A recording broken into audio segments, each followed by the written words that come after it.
அன்பு நண்பர்களே, அனைவருக்கும் அன்னை சமையல் உமாவின் அன்பான வணக்கங்கள். இன்னைக்கு அன்னை சமையல்ல பார்க்க போறது பச்சைப்பயிறு குழம்பு. ரொம்ப சுலபமா செய்யக்கூடிய ஒரு குழம்புங்க.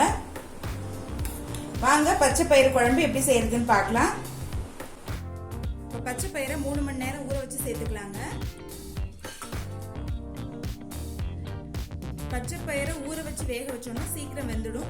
அப்படி நீங்க ஊற வைக்கிறேன்னா பச்சைப்பயிரை நல்லா வறுத்துடுங்க. வறுத்துட்டு வேக வைங்க, அப்ப சீக்கிரம் வெந்துடும். அடுத்து ஒரு தக்காளி சேர்த்துக்கலாங்க. பூண்டு ஒரு பல், மஞ்சத்தூள், கொஞ்சம் பெருங்காயம், தேவையான அளவு தண்ணி சேர்த்துக்கலாங்க. மூடி போட்டு குக்கர்ல இருந்து 5 விசில் வந்தோன்னு இறக்கி வச்சிடலாங்க. இப்ப குக்கர்ல இருந்து 5 விசில் வந்துருச்சுங்க.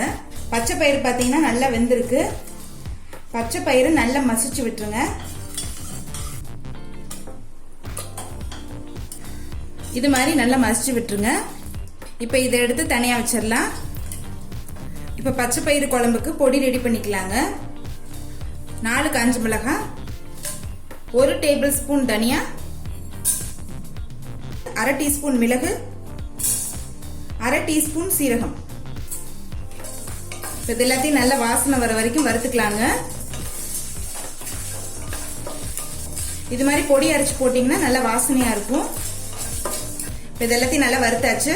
இப்போ இது எல்லாத்தையும் மிக்சியில தண்ணி சேர்க்காம பவுடர் மாதிரி அரைச்சுக்கலாங்க.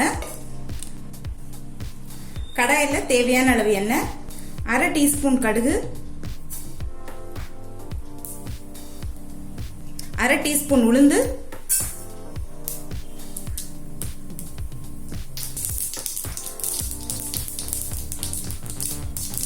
1 காஞ்ச மிளகாய், கொஞ்சம் கருவேப்பிலை,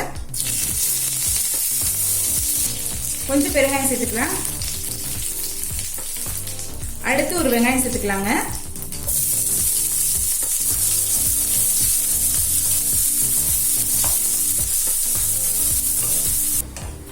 இப்ப வெங்காயம் நல்லா வதங்கிடுச்சுங்க.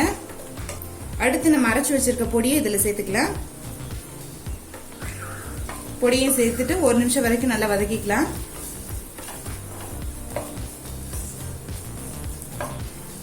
நல்ல வாசனையா இருக்குங்க இந்த குழம்பு. இது மாதிரி நம்ம பொடி அரைச்சு போறதுனால. அடுத்து வேக வச்ச பச்சை பயிறு சேர்த்துக்கலாங்க.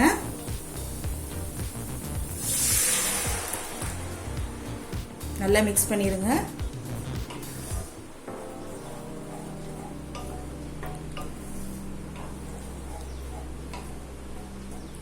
தேவையான அளவு உப்பு, இது கூடவே கொஞ்சமா தண்ணி சேர்த்துக்கலாங்க.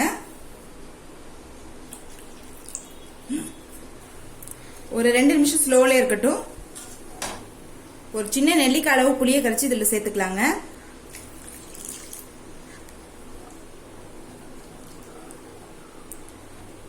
புளி சேர்த்துட்டு ஒரு 2 நிமிஷம் ஸ்லோல இருக்கட்டும். கொஞ்சமா கொத்தமல்லி சேர்த்துக்கலாம்.